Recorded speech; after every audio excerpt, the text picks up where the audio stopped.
What's up, New York? You're here with Kylie Pax, Australia's emotional eating coach. We are here in gorgeous sunny Queensland. Mine is Kylie Pax, and Kylie. I am so excited to be here in Dallas. You're here with Kylie Pax, Australia's emotional eating It's coach. Kylie Pax, Australia's emotional eating coach.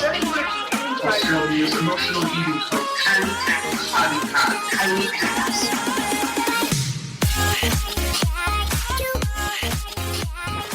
You know, we have the voice of doubt in our head. I don't know, I don't think, this has never worked for me before, all of that. Listen, let me just tell you something. It's not true unless you make it true. It's not true unless you make it true. You have to take action on the thoughts. Thoughts are nothing. Thoughts are literal vibrations until you take some sort of corresponding action and bring the vibration into the physical. Do you know what I mean? So if the thought comes into your head, I can't do this, this is too hard, this will never work for me, it's never worked, why am I even bothering? I just want chocolate so bad, I'm such a fat pig anyway, this is, one more slice of pizza won't hurt. All the things right now, whilst they're still just thoughts in your head, they're just vibrational matter, they're nothing.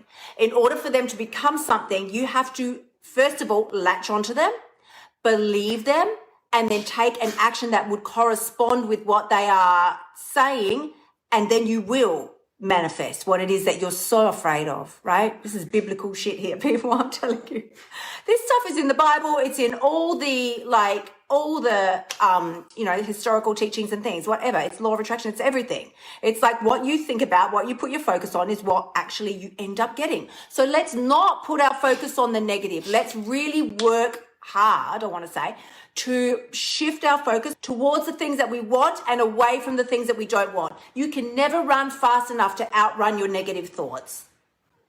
Pausing for emphasis there. You'll never run fast enough to outrun your negative thoughts. They're always going to be chasing you. They're always going to be there. So trying to get away from them, I just wish I didn't look like this. I just got to get this weight off my body. That will never work. Never. Giving you the heads up. That will never work. What will work is moving towards something positive. And this is all in the boot camp. We go much deeper into this in, I think it's module 6. In any case, it's much easier to move towards something positive than it is to try and get away from something negative. Please hear me when I say this. It is much more inspiring, motivational, enjoyable, for a start, enjoyable to move towards something you do want. Healthy lifestyle. I can't wait to feel so good in my body. I'm going to be amazing. I'm going to be even happier than I am now. I know the love of my life is waiting for me. Like, that's more joyful to move towards that. Feel that vibe. Like, it's just so much more happy than, I fucking hate where I am right now. This sucks. I'm bloody, I just wish I didn't look like this. I just wish this wasn't like this. That's not a vibe. Not a vibe. And those vibes will never motivate you to change. You cannot hate yourself hard enough that you will wake up and be magically inspired to change. Oh my God, I hate myself so much. I can't wait to change. Not a thing. Totally not a thing. I hated my body with deep, dark hatred. Hated it. It's like you just sending yourself a DM, just going, dear body, I hate you, fuck you, send. Like, what do you think? If somebody, listen, if someone popped up into your emails and said that to you, and a friend, someone that you really thought liked you, and then they send you that, you would be like shocked, hurt, what the hell? Like, I did everything for you. And this is what you give me? That's your body. Are you serious? I've done everything for you. I keep you alive. I can make sure your heart beats, your brain, the things, and all the things. What? You hate me? Well, and again, let's revert it back. If it was you and an individual, well, screw you. You can just fuck right off. Why would I listen to you anymore? Why would I help you? Why do I do a damn thing for you? Okay, and you'd be rid of them. Now let's switch it back to your body. Why should I do anything for you? You don't even like me. You don't even care. You actually take the time to send me hate mail and tell me what a failure I am. And then, listen, it's not worth it. It's not worth it. We don't have the luxury of hating on ourselves. You just don't. There's too much. It's too precarious. Like, I just truly do believe that if you hate yourself long enough, you can make yourself sick. That's my belief. You don't have to subscribe to that, but that is my belief. If you hate on yourself long enough, you can make yourself sick. So you're just sending yourself hate. Like, that's not okay. It's definitely not okay. Attention to them. The other thing I really want you to do as we move forward here together is to start trusting yourself with start trusting yourself with food choices. Trust yourself. Your body is not and never has been plotting against you. It's not going to start now because it thinks, oh, she wants to do something fancy and I'm going to make sure she fails.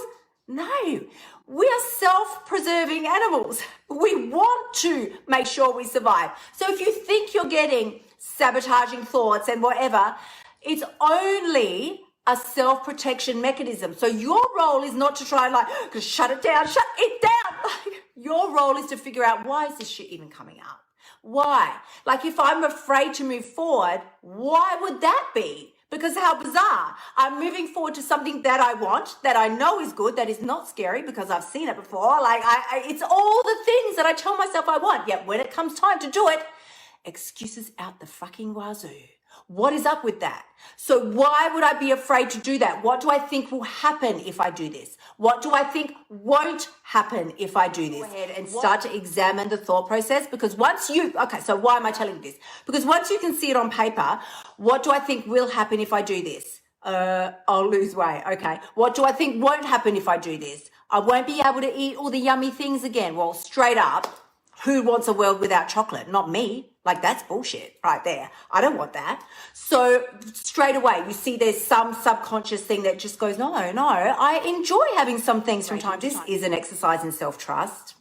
Sad to say, if you're going to trust someone, honey, trust yourself. You know, you've got to be able to trust yourself. We cannot place our trust anymore. When we do these things, like, I'm just going to go on a diet, I'm just going to do this. It's absolving. Is that the right word? Absolving, relieving ourselves of having to work on our own self-trust. But what happens is you fuck yourself over because you go on the diet, you screw it up, and then your levels of self-trust have decreased even further than they were before because you feel like, I can't even do this now. Like, all I had to do was follow the bouncing ball and I couldn't even do that. So this is an exercise in self-trust. I want you to take the responsibility upon yourself. Stop handing it off onto other people. This is your responsibility. Nobody else is going to solve this for you. When I say solve, for lack of a better term, it's not like a problem, but it has become a problem in our lives. It's become an issue, and it's something that we need to pay attention to. So this is an exercise in self-trust. You can never guarantee what somebody else is going to do, say, think, or whatever when it comes to you and how it's going to relate to your life. You can't, because anything that is outside of you is a variable. It can change at any point. The only non-variable in this equation is you.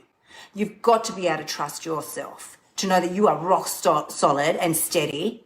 Nothing rocks you. Nothing rocks you. The only thing and person that you can really trust, like, God and the things, but I'm talking when I'm, understand what I'm talking about. You've got to have faith and trust in you. You're not going to know, you've got to know you're not going to be crazy and lose control and just be binging. Like, that's what I'm talking about. We don't want to be in that vibe anymore. Not a vibe. So my question is, can you currently trust you? What is your previous track record like? Are you trustworthy? And I just want you to look at your track record. When you say to yourself, I'm getting up at 5 a.m., do you do it? Or do you sleep in? This is how self-trust is built. It's not even, you know what I say. The way you do anything is the way you do everything. So, hello. Self-trust is built in micro steps. Micro, not macro. You could do something big one time. That's not going to build self-trust. Self-trust comes from you repeating tiny micro steps multiple times. And then you can trust yourself that that is something you can do, that you are going to do, and you will do. That's what I'm talking about when I'm talking about micro steps. So you don't have to be afraid now of what the next 3 weeks are going to bring, because we are creating it together, step by step, in tiny micro steps. We're creating it together, moment by moment. What was the last thing I was going to say? Okay, that's pretty much it. That really is pretty much it. As we develop this faith and trust in ourselves over the coming weeks, you will now learn to understand that you don't need to be afraid or weary of what is going to happen or come next, because you have what it takes to get through it before the next challenge even arrives. We've already built it up. That's what we're doing together. Thank you so much for spending time with me this week. I have loved being with you all. Remember, you can find me on Facebook, Instagram, Twitter, and Pinterest. And as always, the only person who has the power to change your life is you. And the very best part, you've got what it takes. Sending you so much love. I will see you next week. Until then, bye for now.